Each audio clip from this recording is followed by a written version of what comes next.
तो अब अगला प्रश्न देखते हैं, डेटाबेस एडमिनिस्ट्रेटर के उत्तरदायित्व को बताइए।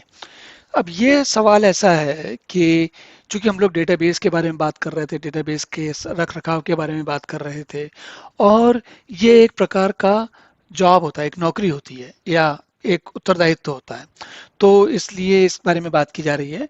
अब उत्तरदायित्व क्या क्या होता है, तो ये जैसे डेटाबेस जब पहली बार नया शुरू किया जा रहा है तो उसमें कितने टेबल्स रहेंगे, कितनी सारणियाँ थी, कितनी तालिकाएं रहेंगी, उन तालिकाओं में कितनी कौन कौन से फील्ड रहेंगे, जैसे हमने बात की थी अभी ना, और उन फील्ड के अलावा उनमें उनमें उनकी क्या सीमाएं रहेंगी, उन फील्ड की क्या सीमाएं रहेंगी। जैसे ये पेजेस है, तो पेजेस मान लीजिए कि ये सीमा इसकी 4 अंकों तक हो सकती है कि 9,999 पेज।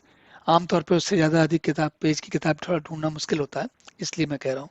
और इस तरीके के काम किए सकते हैं। तो और अनुमति की व्यवस्था कि भाई किसको क्या काम करने की अनुमति है, तो इस तरीके के सारे काम डेटाबेस एडमिनिस्ट्रेटर को करने होते हैं।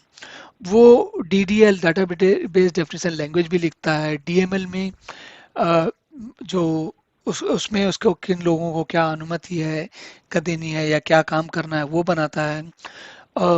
डेटाबेस में कितनी बड़ी कितने रिकॉर्ड होंगे, मान लीजिए कोई, अब जैसे अभी हम अगर पुस्तकों की बात कर रहे थे, तो अगर कोई बहुत बड़ी लाइब्रेरी है तो हो सकता है उनके पास 3-4 लाख पुस्तकें हों, 10 लाख पुस्तकें हों। लेकिन अगर कोई छोटी दुकान है तो हो सकता है उनके पास 300-400 किताबें हों, या 1,000-2,000 किताबें हों, जो भी उनका तरीका हो सकता है। तो कुल मिलाकर अगर बहुत बड़ा डेटाबेस बनने वाला है तो उसके लिए पहले से व्यवस्था करनी पड़ती है। जैसे एक उदाहरण बताता हूँ आपको मैं। अगर किसी शहर में एयरपोर्ट बनाना हो तो शहर के बीचों बीच तो नहीं बनाओगे आप, क्योंकि क्यों नहीं बनाओगे, क्योंकि वहाँ उतनी जगह ही नहीं होगी। एयरपोर्ट के लिए बहुत जगह चाहिए होती है, तो कहीं बाहर बनाओगे।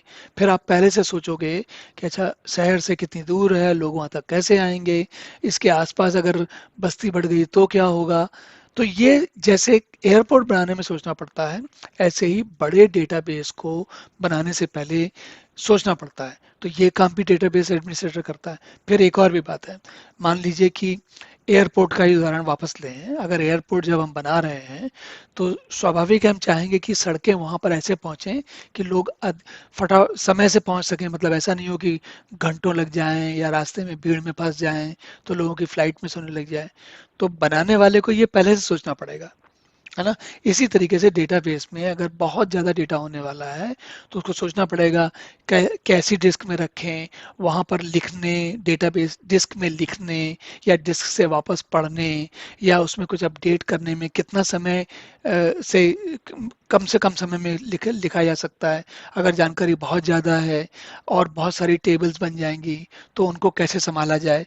तो ये सारे प्रश्नों के उत्तर, और उन पहले तो उत्तर ढूंढना, फिर उस काम को करना, फिर उस काम को करने के बाद संभालते चलना, ये सारे काम डेटाबेस एडमिनिस्ट्रेटर के होते हैं। तो ये प्रश्न यही खत्म होता है। उसके बाद हम अब अगला प्रश्न देखते हैं।